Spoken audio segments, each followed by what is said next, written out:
Hello everyone, उम्मीद करता हूँ आप सब लोग बहुत अच्छे होंगे। अवकल समीकरण के ऊपर हर साल क्वेश्चन पूछे जाते हैं, लगभग 10 नंबर से प्लस में। 5 नंबर में आएगा, कभी 8 नंबर में आएगा, 2 नंबर में आएगा, 1 नंबर में आएगा। तो इस तरीके से ये जो चैप्टर है बड़ा इंपॉर्टेंट चैप्टर है। इसमें इस क्वेश्चन में जो डिस्कस करने के लिए बोला गया है, एक अवकल समीकरण दे रखी है आपको, ठीक है। वो कहता है बिंदु इतने से गुजरने वाले वक्र को ज्ञात करना है। ओके, वही बात है, बस आप जो लैंग्वेज है वो थोड़ी चेंज कर दी गई है।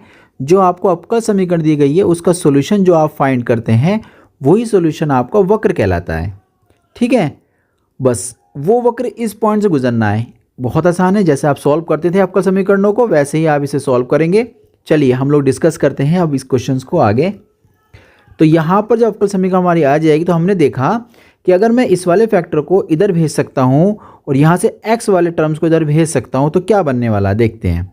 ये आ जाएगा इधर y+2, ये आ जाएगा इधर x+2 और अपन में आ जाएगा x, यहाँ dx है और यहाँ dy है।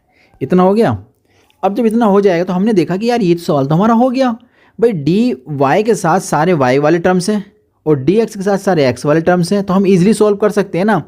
तो अब यहाँ समाकलन कर देंगे बस। ये तो बहुत आसान सवाल निकला। समाकलन करने पर तो समाकलन जैसे हम लोग करेंगे तो यहाँ तो ये हो जाएगा y के साथ समाकलन और ये हो जाएगा x के साथ समाकलन। और समाकलन करना हम लोग जानते हैं। यहाँ पर थोड़ी सी बात आती है कि y घात 1 तो ऊपर है, y घात 1 नीचे। ऊपर नीचे अगर घातें समान होती हैं उस केस में हमें भाग करना होता है, ठीक है। ऐसी कंडीशन फॉलो करनी होती है कि ऊपर की घात कम हो जाए, या तो भाग कर लो या भैया नीचे जो टर्म दिखाई दे रहा है उस जैसा ऊपर बना लो। तो मैंने ऐसे ही किया कि ऊपर मैंने 2 को ऐड करा, 2 को लेस कर दिया, 2 को ऐड करा और 2 को लेस कर दिया। तो इससे फ़ायदा ये हुआ कि ये जो y+2 था ना भाई, इसको मैंने एक तरफ कर दिया, इसके अपॉन में एक बार y+2 ले गए, -2 इसके साथ हमने अलग कर लिया y+2। इसका तो काम हो गया। इधर हमने देखा कि यार ये भी x घात 1 है ऊपर, नीचे भी 1 है, घातें समान है, भाग करनी पड़ेगी। या फिर ऐसा करो, एक बार x को x के बटे में ले जाओ और 2 को भी ऐसा लिखो कि 2/x बन जाए। इतना जब हमने कर लिया तो अब हम समाकलन की तरफ थोड़ा सा और कैलकुलेट करने पे चलते हैं। तो भैया यहाँ मिलेगा 1, यहाँ मिलेगा 2 और नीचे मिलेगा y+2। यहाँ 1 मिला, ऊपर 2/x यहाँ के इस तरीके से हमारे सामने आ चुका है। तो यहाँ समाकलन हो जाएगा, यहाँ भी हो जाएगा, क्योंकि y घात नीचे 1 है, ऊपर y है ही नहीं, इसका मतलब यहाँ भी समाकलन हो जाएगा। 1 यहाँ भी हो जाएगा, यहाँ भी, सब में समाकलन हो सकता है। तो इसका मतलब हम अलग अलग करके समाकलन कर देते हैं। 1 का अलग करा, इसमें 2 को बाहर ले लेंगे, 1/y+2 का समाकलन y के साथ अलग किया, इसमें 1 के साथ समाकलन अलग किया, +2 अलग, 1/x और dx समाकलन कर दीजिए। 1 का बन जाएगा y, इसमें करेंगे 2 अलग, 1/ कंडीशन है ना, तो ये भैया सब जानती हैं, लोग में चला जाएगा। अगर जानते हैं तो अच्छी बात है, नहीं जानते हैं तो भैया समझ जाओ कि अगर नीचे हर है ऊपर उसका अवकलन हो रहा है, ऐसा केस आपके सामने आए तो लोग हर लिख देते हैं।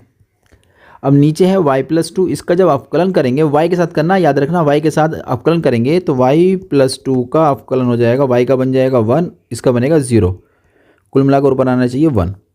तो ऊपर 1 है तो नीचे का अवकलन ऊपर आ गया, तो इसे लोग हर लिख देंगे, तो इसलिए यहाँ पर ये लोग हर नीचे आ जाएगा। ओके, ऐसे ही यहाँ पर 1/x दे रखा है तो यहाँ भी लोग x आ जाएगा +c।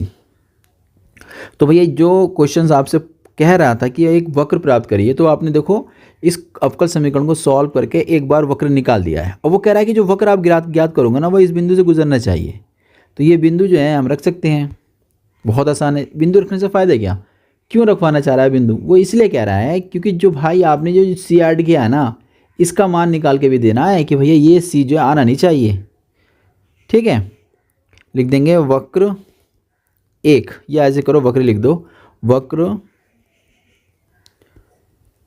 बिंदु कितना है हमारा जिससे गुजरना है हमको, 1, बिंदु 1, से होकर जाता